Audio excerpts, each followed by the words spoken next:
for being able to be here with you guys tonight.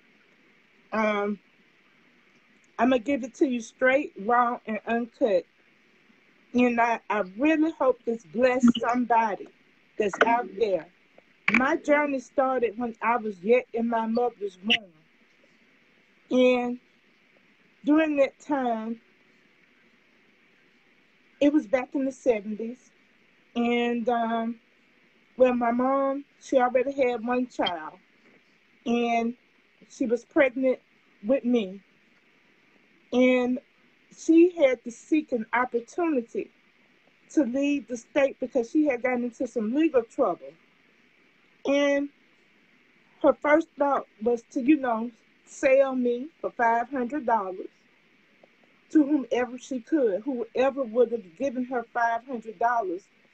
That's how the beginning of my life started.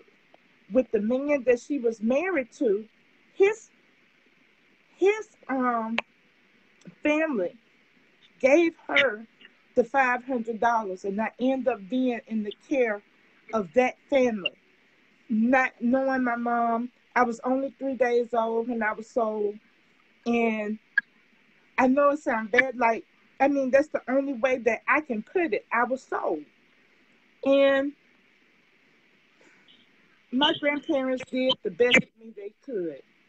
We had a pretty good life until I turned 9 years old. That's when my father, the man who I thought was my father, molested me. He thought it was just, I guess I was the right age, the right time to groom or to be touched. And I went to my grandparents and I told them about what happened between my dad and I, that he touched me and he put his finger in me. And she told me, good girls keep their mouth shut. That's what they do. Good girls keep their mouth shut. And you bet not tell anybody anything about that. So I learned at a young age that it was okay for a man to do whatever he wanted to you. And that was that. And also, my uncle and my aunt, they moved back in with me and grandma. And they were strung out on crack cocaine. So all of a sudden, different kind of people started coming around. And they were all smoking crack. And they would get into huddles of 6 or 7 people in a little 5x4 bathroom. And they would get together and smoke crack. And I found some of that crack. And I didn't know what to do with it. I ended up digesting it. Got me sick. They had to take me to the hospital. I just told them it was the right stuff on the plate. And anyway, they pumped my stomach at about 10 years old. I still not really fully grasping everything that was going on. Me and my grandmother shared a room. I slept in the same room with my grandmother. She had a big bed, and I had a little twin rollaway bed. And when you opened the door, it faced the other bedroom that was across from mine. And you could see the people coming in and out. But guess what? The people could also see me laying in that bed. And on more than one occasion, one of my aunt's brother-in-law decided he was going to come in there and run his hands up my sheet and touch me in my private areas. Well, when he did this, I tried to stab him with a pair of scissors that I had. And of course, everybody, was saying it's all your fault. Again, I'm getting blamed for what some grown man with his perverted self wanted to do to me. And it wasn't just the men, it was the women too. Lord have mercy. Only person I knew that was good was God. The only person I could believe in, what my grandma told me, was Jesus. That he loved me and he cared. But the situation was still going on, going on. And at that time, me being hypersexualized as a child, I looked forward to being with little boys.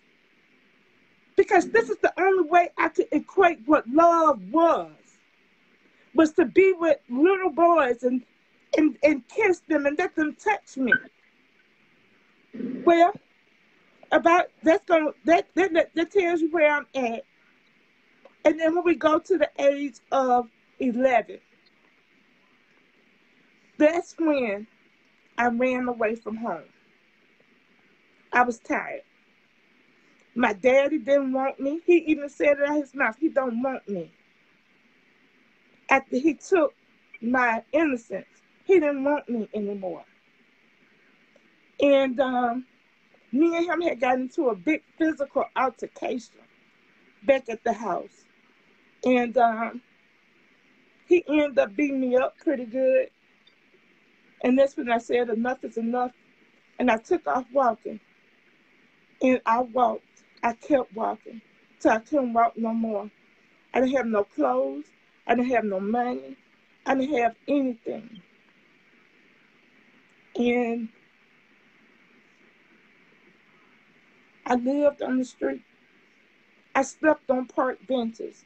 I slept in stores, little corner stores. Or I would hide in between bushes and stuff so men couldn't see me sleeping outside in the cold. And I would beg people for food and things like that. And I ended up starting to sell myself in order to live. I wished I knew what kind of mother would give a child away to a pervert, to somebody that she said she never ever slept with, somebody that she claimed that she never loved. I end up living from place to place, street corner to street corner, and I wanted to go back home. I wanted to go back home and see what was going on. Can I go back to my grandma's house? Is it still a drug house? I don't know. I don't know. But I said, well, I'm not going to go right back to their house. I'm going to go to the neighbor's house and use the phone and call to see if it was okay for me to be there. This house was my father's friend's house. And they offered me to sit down and have something to drink. It was a guy. Didn't think nothing of it because this is my daddy's friend. So while I was sitting down in the living room area, he went back and made a phone call. I didn't know who he called. But all of a sudden, this man named Earl came to the house. So it was me, the man named Derek, and the man named Earl. And when I got ready to try to leave, Earl punched me in the eye. When Earl punched me in the eye, Derek came behind me and grabbed my legs up from behind me. So I'm starting to fight. I'm starting to fight like I ain't never fought before. And they just kept hitting me in my eye, hitting me in my eye, hitting me in my face. I heard some crack in my jaw. And then some just said, play like you dead. Just play like you dead. And so I just gave over like a limp. They proceeded to take off my clothes. And both of them had their way with me. I laid on that floor the whole night praying that they would go to sleep. So I'm thinking it's probably, I see the first shot of daylight. I don't know what that was, what time it was, I just knew I saw daylight. So when I saw daylight, I tried to crawl to the door. Still didn't have no panties on, nothing but a bra and my shirt. When I tried to creep out the door, they woke up. One of them woke up, Derek woke up, and he grabbed me by my hair and he pulled me back in. He said, "Where are you going?" And so they tried to make me eat some cereal. I wouldn't eat the cereal. They tried to make me stay because they were afraid that I was going to tell the police on what just happened to me. I promised them I would not tell the police if they would just let me go to my grandma's house. I crawled for about a block. Then I ran until I went to my best friend's house. And when I got there, my face was all messed up. My jaw was really big. And my sides, my ribs was hurting. And so from that point on, I told them what happened. I didn't tell them who. I just asked them could they get me to my grandma's house. When I got there, everybody, you could tell my face was just so messed up because my grandmama screamed, my uncle screamed, my auntie screamed. And I didn't have no panties on. I mean, I didn't have no clothes, no panties on. I just had on the bra and the shirt. And I ended up having a nervous breakdown at that age. And my mother's sister, Linda, my Uncle John Wayne, all of them came to the house after they found out what happened. And I don't know, I was looking at them 1 minute, and the next minute they had me in the hospital, locked in the room, and I couldn't get out. I didn't understand what was going on. I was in the hospital for 3 months. My mom came down then. Mind you, this is the first time I ever laid eyes on my mom. I was like, who is this white lady? What does she? That can't be my mama. This not my mom. So she came, she visited me, and I thought everything was safe and copacetic with her. And so the people arranged for the hospital, as well as the people that's at Child Protective Services, for me to go be with my mom in a place called Adamsville for a while to get me out of the environment that I was in. Oh, I'm sorry, I got to back up. I had 3 cracked ribs and a fractured jaw. And they told me that my vagina was so tore up that I would not be able to have children ever in my life. Ever. So I was in the hospital healing both mentally and physically at this time. But when mama came, I thought this was a ray of hope that my mama would love me and take me away and I'll be her daughter. But while I was staying with mom had her own issues. She was drinking, she was partying, she was doing her. And the first time we got together, mom laid behind me in the bed when I got to that place. And she rubbed me in some places that she shouldn't have been rubbing me either. And then the next morning, she put me out to a man, gave me to this man, and let him touch my breast to give her $100. At this time, I'm going crazy because I'm like, my mama know I just been raped. My mama know what just happened to me. Why is she doing this to me? What kind of love is this? What kind of love is this? How can you touch your own child? How can you let somebody else touch your child? I hated looking in the mirror. I hated seeing what was before me. I hated myself. I tried to kill myself, but it didn't work.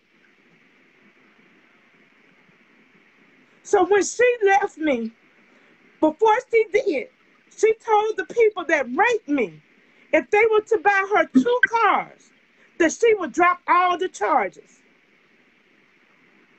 I ran away from her. I ran away from her. I got out. I was in Adamsville, and you have to understand, Adamsville is like the country. It's not near no city. It's out in the woods. I left with the clothes on my back.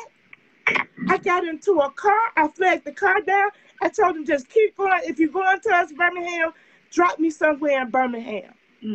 And they dropped me off in Birmingham, right in the Illerton Village projects, where all types of drug dealing and all kinds of stuff was going on. I'm back on the street again, sleeping on benches. 1 pair of clothes. I didn't know what month, what day it was. I just knew that I had to be on my hustle to get alive. I ran into some people that gave me some crack cocaine to sell. They said, I'm going to give you this. When you sell out, bring the money back. I'm like, okay, this is a way that I'm going to actually, put some food in my belly and come out the streets, I sold this crack. And next thing I know, about an hour later, the people that I sold crack to came to whoop my boy, whoop my butt. I had just sold them soap. So the people put me in a situation where I was going to get killed in too. But luckily, I was skinny at the time. I was able to run. I ran away from there. I stayed on the streets, and I did whatever it took to stay alive. So 14 years come. 14 years old. I'm back at my grandma's house. I'm going to school now. I'm cleaning people's floors. I'm wiping people's toilets.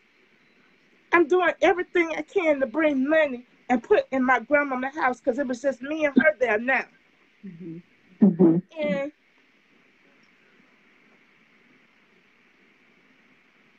no matter what I did, it wasn't enough. It wasn't enough. I would buy groceries. It wasn't enough. I would try to pay the light bill. It wasn't enough. Nothing I did was enough, because my grandmother's Social Security check was being taken from her by my uncle and my aunt. So the only money we had coming in was the money that I had from doing household work. I eventually got a job at Crystal's. And again, while I'm at work, the manager of Crystal's decided while I was watching dishes that he was going to come behind me and fill me up. When he did that, I just said, I'm never going to take this ever again. I took the metal container that they keep the pickles in, and I started beating that man. And the police had to come. And they separated. I told them what happened. And he was like, she fired. He didn't want to press charges. He didn't want to do nothing because he knew he was wrong. He knew he was wrong. All this time, I am incubated in a world full of pain, in a world full of hate, in a world full of just perverted human beings that not see a value in a little girl. Because that's all I was a little girl. I needed my mama. I needed her. I needed somewhere to go.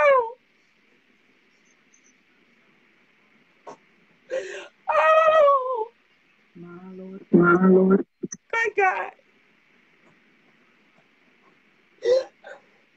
Thank you, Lord. Thank you, Lord.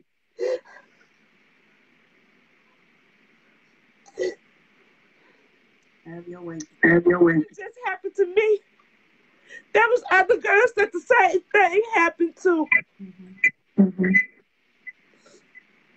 The pain is so bad.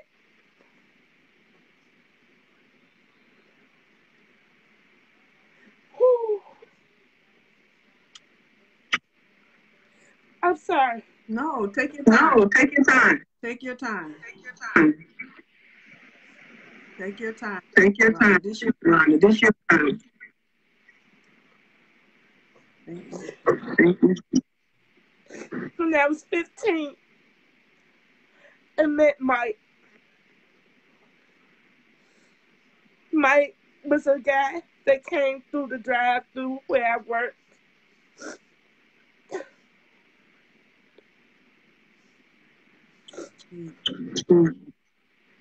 I really believe this guy loved me.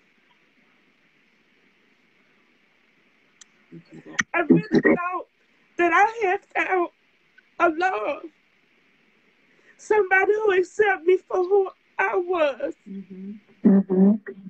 I got pregnant by Mike. We only slept together one time. And I got pregnant.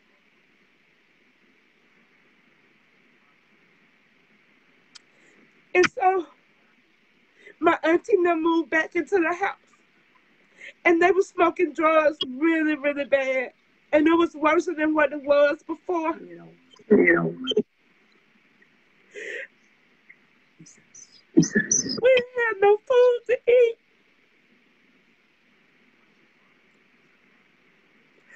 I was get food the best way I could.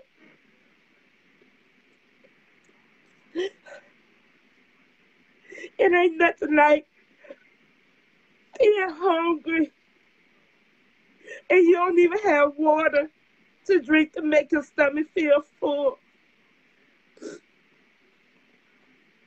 They stole all the copper pipes out of the house and sold it for crack. So we didn't have running water. So I couldn't bathe. Were you pregnant at this time?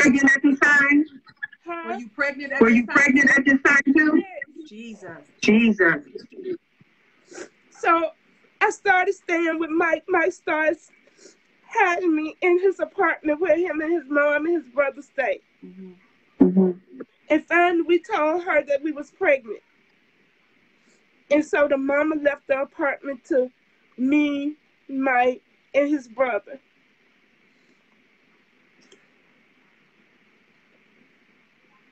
That was the first time he beat me.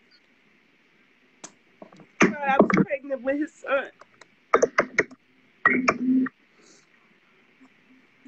He beat me because I questioned him about the girl up the street that he was talking to. And so after that happened, we ended up staying together. He was cheating with everybody. But I didn't have nowhere to go. I couldn't go back to grandmama's house. I couldn't go back to the man who I thought was my daddy's house that touched me. I couldn't go back nowhere. So Mike did whatever he wanted to do. I got pregnant with Jamal at 19. Mm-hmm. That's when he really started whooping my behind.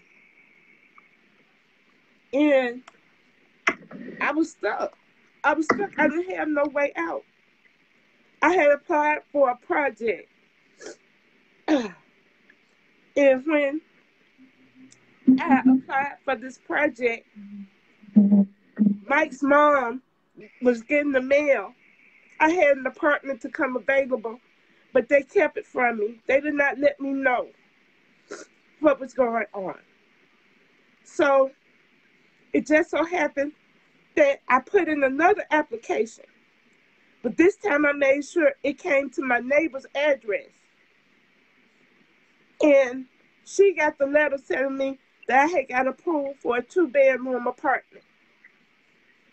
And my brother was here from the Navy. Him and my Uncle Tim moved me out of Mike's house into my apartment.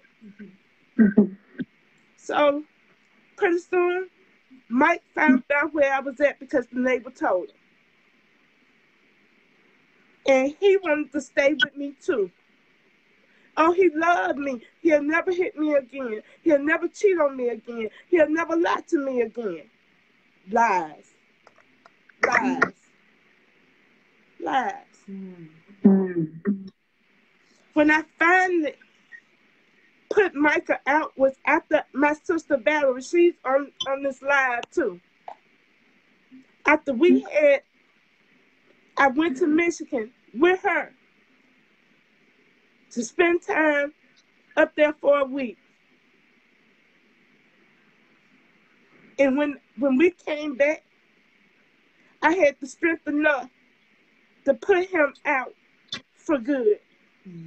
And I grew closer to God. I grew closer to God. So I done changed my life around. I done struggled and got myself a little car. And I got an apartment. I got my 2 sons, and I go to church, and everything seems to be all good and all gravy. And I met this other man named Mike. And Mike ended up being crazy. He stalked me. He would cut up a cat and put it on my back porch. He'll come and boo-boo on my front porch and pee across the screen door. And it got to the point where he was always telling me he was watching me. And I would walk my kids to school. He would call the school and tell the school that he was going to hurt my kids. And so the school was afraid. They put me in Project Safe, a place for battered and abused women. And I finally got him. He finally came to my porch, and I had a boiler full of hot water, and I threw it. And when I threw it, he couldn't do nothing but run and hit the ground. And the police was right there. I'm the only woman that ever stood up to him. When we went to court, there was 9 other women that he tortured, that he did wrong. So that was it. That was it for me. I got tired of men. I could not stand them. I hated them. I had a real bad anger problem. I too then started selling drugs. I started selling drugs. I was making money hand over fist. And I went from selling grams and cookies and onions to selling roosters and chickens and birds. You can't tell me nothing. I was a bad bee. Y'all understand me, Christian people? I was a bad bee. They called me Big Red. And Big Red could bring a nigga down. I could fight with any man, any day, any time. They couldn't do nothing for me. I had my own money. And I made sure that nobody was going to mess with me ever again. All of a sudden, people started seeing how much money I was making. You know what I'm saying? Just watching my activities. Because I didn't dress up and put on a lot of flashy clothes or anything like that. No. I would hold my stuff till everybody else would be in the drought. Then I'll come back with it and get as much money as I can for it. While people were selling pounds for 1,000, I sold a pound for 1,500, 1,700. And then the drug dealers was coming to me to get their weed, to get their crack, to get their powder, to get their pills, to get their stuff. I said, if my mama can sell drugs, I can sell drugs too. So, all this while I'm selling dope. People looking at me, watching me. A friend, a guy friend of mine. Me and him became tight. He would sell his dope, I would sell my dope. I should have never trusted him. Because when I went to go get my bird, he was there.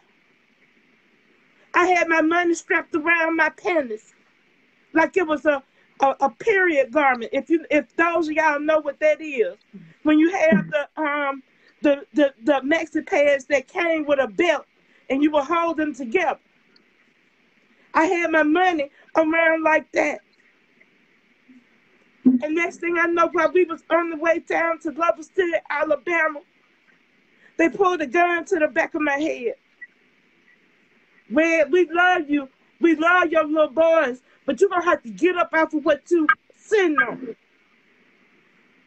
They made me strip down to my panties. They took my money. They took my clothes, and they left me in the highway.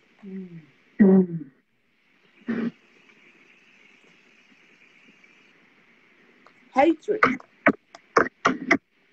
Hatred. More pain on top of pain.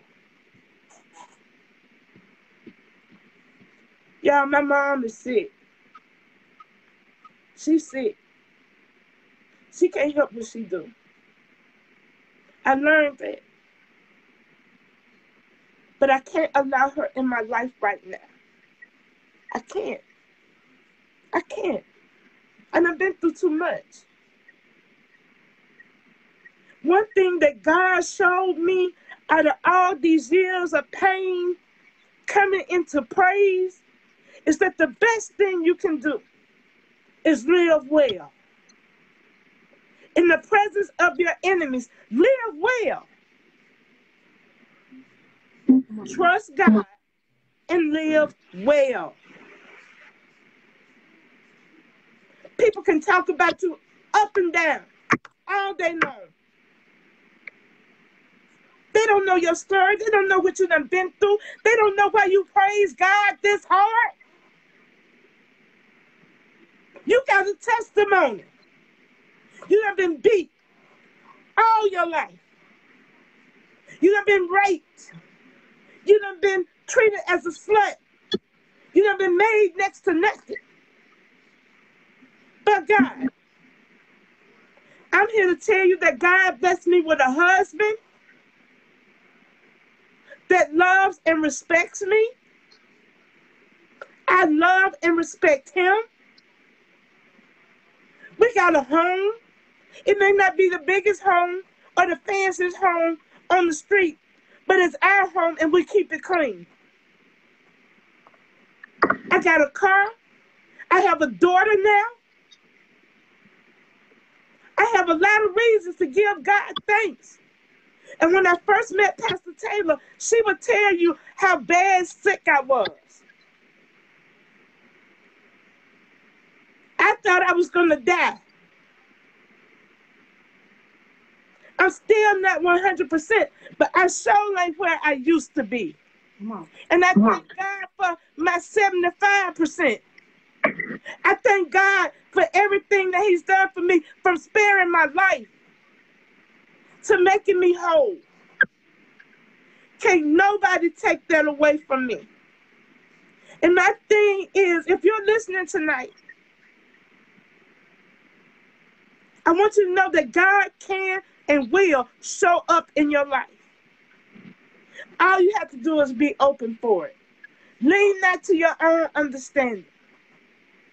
Trust in the Lord with all your heart. Give it all to him.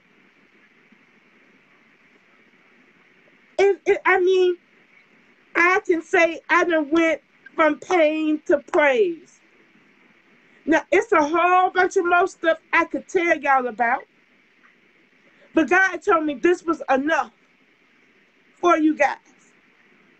Because I truly have overcame so much stuff in my life that it seemed like I done lived here at least eight or nine times. You know what I'm saying? It seemed like my life has been lived that much. So, those of you that's feeling low or feeling down right now, look to the hills from whence cometh your help.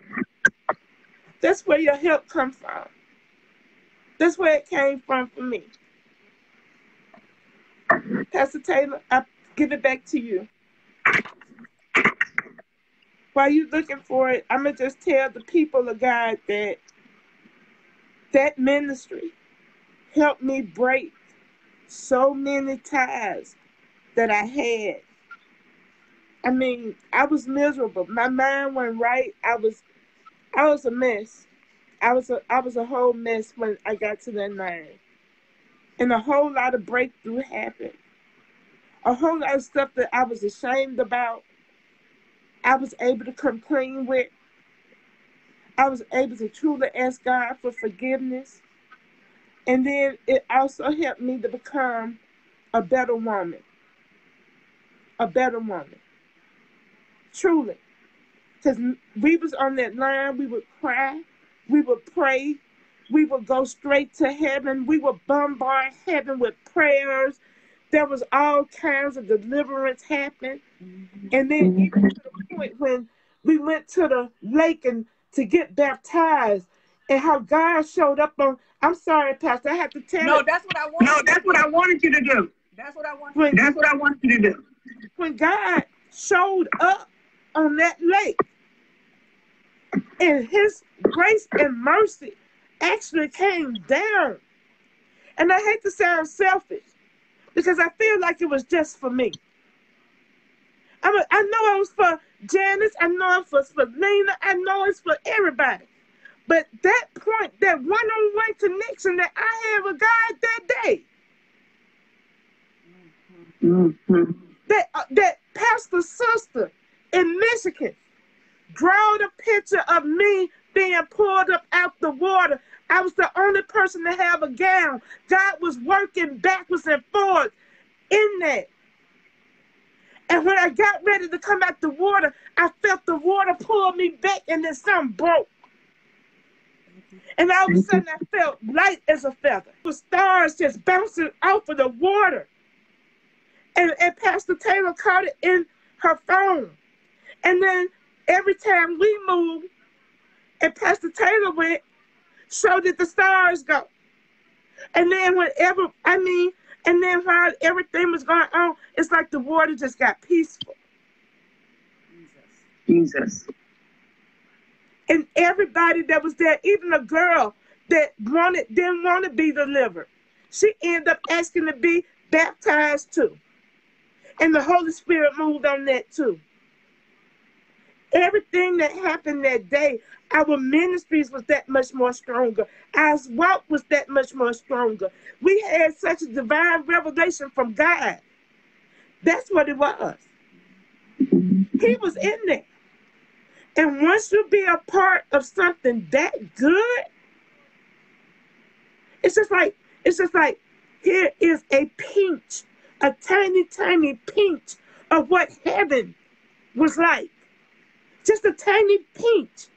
Because you can even wrap your finite mind on how heaven is, but this feeling right here was a peace that truly surpassed all understanding. All understanding. I left there, I came down the hill with a cane. And I walked back up with my husband holding the cane. Come on. And I was Come on. so much happened in that water. Even the white people had to stop and see what was going on in that water. It was real, y'all. It was real. Pastor was grabbing, when we got through, there was a foot wash in the house. Holy Spirit still there. I can't tell y'all what the Lord said to y'all, but I can tell you what the Lord said to me. The Lord said to me, why not you? And all the time, I was thinking it could never be me because of what I just lived through. It could never be me because all of the stuff that was blood stained on my gown, that was on my robe.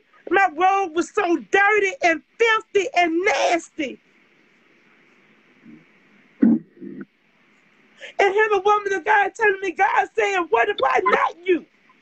Why not you? Yeah. Come on. Come on. Whoo. This was not planned, Pastor. Mm-mm. Y'all just keep falling in love with God every day. Just keep falling in love with Him every day. Every day there's something new, something exciting, something that's awesome.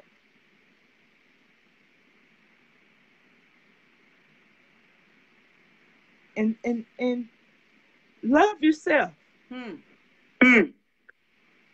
It took me years to learn to love me.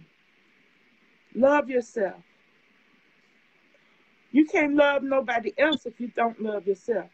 Anytime you would try to love someone and you don't love yourself, you're not doing them any good or you any good either.